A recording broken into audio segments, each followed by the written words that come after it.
Hey guys, Jacob Howard here, and today we're going to be looking at how to set the camera settings for your DJI FPV drone so you can get sweet cinematic shots. Now we have two different areas we're going to look at today. We're going to look at the sunny side right now that we're flying in, and then I'm going to turn around and there's actually a shaded area that we're going to adjust for as well.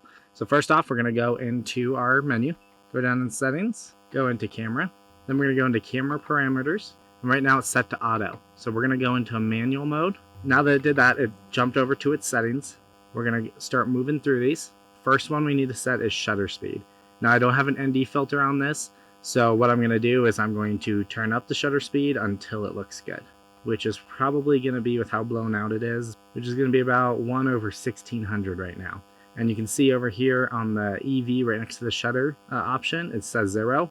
That means that the exposure is, according to the camera, properly set. So this is where an ND filter comes in handy, because if I had an ND filter on this, I could have a much slower shutter speed, which means I get better motion blur, which can really change how the footage looks. But for now, just to show you guys how it's set up, this is what you're going to want to do. We could even go in here just a little bit and just get it a little bit darker so that we can get some of these highlights, because on these rocks they reflect a lot of sun. So I want to make sure it's set up correctly enough to where I can get a little bit extra of the color in the rock. Then ISO, I would change this if it was darker, but since it's not dark and it's very bright out, I'm going to leave ISO at 100. For saturation, I'm going to leave this exactly where it is. I don't like overdoing it or underdoing it, and I think the 0 is pretty decent where it is. And then for white balance, we can leave it on auto. It usually does a pretty good job, but in this case, we're going to switch to manual, and we're going to go over here, and we're going to change this temperature right here. And I'm going to change it to where it's a little bit cooler. Like I said, it already does a pretty good job. I'm going to make it a little bit cooler. That's too much. We're looking for just good whites. So yeah, honestly, between what it picked already, 4800 and 4700K for this scenario is pretty good.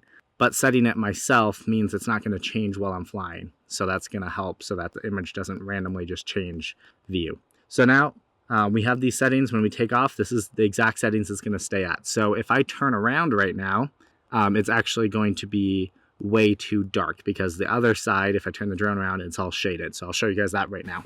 So as you can see, the rocks are totally shaded out. I can't see anything. Now, if I were to fly just in this shaded area, then I'd want to come back to my shutter and I'd want to turn this as low as I can, which right now I'm doing 60 frames per second. So the lowest I'd want is 1/120. That's way too much again. That's looking a little bit better. Remember, I'm looking for those dark areas. If I was just flying in those dark areas, that's looking pretty good.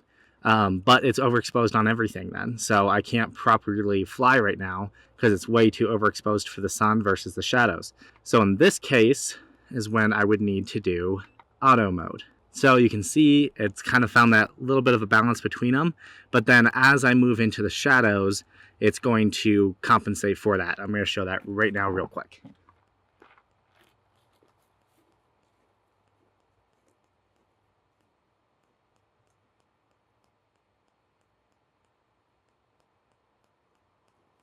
So as you can see, it adjusts while it goes into the darker areas or the brighter areas. It does a pretty good job doing auto, but it doesn't look as professional when you're trying to film good shots. That's where I like with the GoPro, it's really handy because you can change the auto ISO, or you can just change certain aspects of it being auto, which is really useful because then just one of those settings will change instead of the entire thing like it does with this drone. So yeah, that's how you change camera settings on the go to adjust for what you need.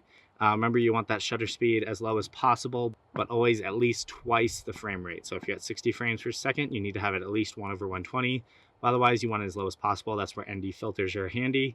But yeah, and then that's how you do it. So if you guys have any questions, definitely let me know, and have fun flying.